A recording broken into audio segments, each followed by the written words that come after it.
When you and a dismissive avoidant finally stop reaching out to each other, something subtle but powerful begins to unfold. It starts not with noise or drama, but with a quiet emptiness. Two people, both hurt, both protecting themselves in different ways, slowly drift into silence. The calls stop. The texts disappear. The endless cycle of pushing and pulling finally collapses into stillness. At first, this quiet feels like the end. But for both of you, it's not the end at all. It's the beginning of something deeper, more revealing, and far more uncomfortable. Because when both people stop chasing, what's left isn't peace. It's truth. When a dismissive avoidant stops contacting you, it's rarely because they don't care. It's about control. Keeping distance gives them the illusion of safety. Safety from vulnerability, from rejection, from reopening old wounds they've buried for years. But when you also stop contacting them, something inside their emotional armor begins to shift. At first they feel relief. Finally, no more pressure. But as time passes, that comfort fades into curiosity. The silence they once used to protect themselves starts echoing back at them. They start to wonder, why aren't they chasing me anymore? For someone with a dismissive, avoidant attachment style, connection is always a war zone. They crave closeness, but fear being trapped. They want love, yet associate it with loss of control. When you were the one texting, checking in, or keeping the connection alive, it gave them a sense of security, a quiet knowing that you'd always return. But when you stop too, the dynamic flips. Suddenly, they're the one left wondering. And that confusion? That's the start of their inner conflict. Meanwhile, you're going through your own storm. At first, there's an ache, the habit of missing them, the instinct to check your phone to see if they'll message you first.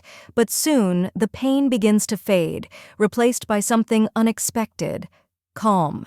You start realizing how much energy you poured into keeping something alive that wasn't truly mutual.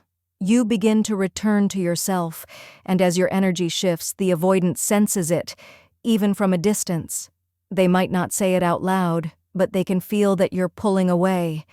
That emotional cord they used to tug on for validation starts to weaken. Avoidants like to believe they don't need anyone, but when your warmth disappears, they begin to feel the loneliness they've tried so hard to avoid. They might not reach out directly. Instead, they test the waters. They might watch your stories, like an old post, or send a random meme just to see if you'll react. For some avoidants, the silence becomes unbearable. They start to miss the emotional safety you once gave them, even if they never admitted needing it. But pride keeps them still. That ache isn't just about missing you. It's the realization of what they lost through their fear. Meanwhile, you grow stronger. You begin to see that silence doesn't equal loss. It can mean freedom. You stop chasing closure because silence is closure. It shows you exactly what they're capable of giving and what they're not. When you respond from a healed place, you'll notice the shift. Their charm still works, but it doesn't hook you anymore. Their distance no longer feels mysterious. It feels predictable. You finally see the pattern clearly. Love cannot thrive where fear still rules.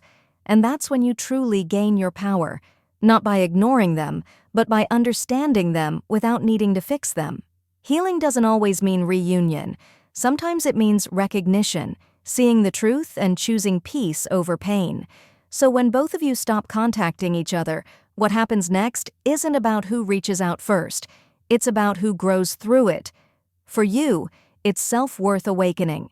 For them, it's fear confronting itself. Sometimes the silence brings healing and reconnection, but only if both evolve. Other times, it's a quiet ending that sets you both free. Because the moment you stop obsessing over their absence and start living fully in your own presence, you win. The silence between you isn't the death of love, it's the birth of your emotional freedom. Subscribe to learn the psychology of detachment, healing, and quiet power.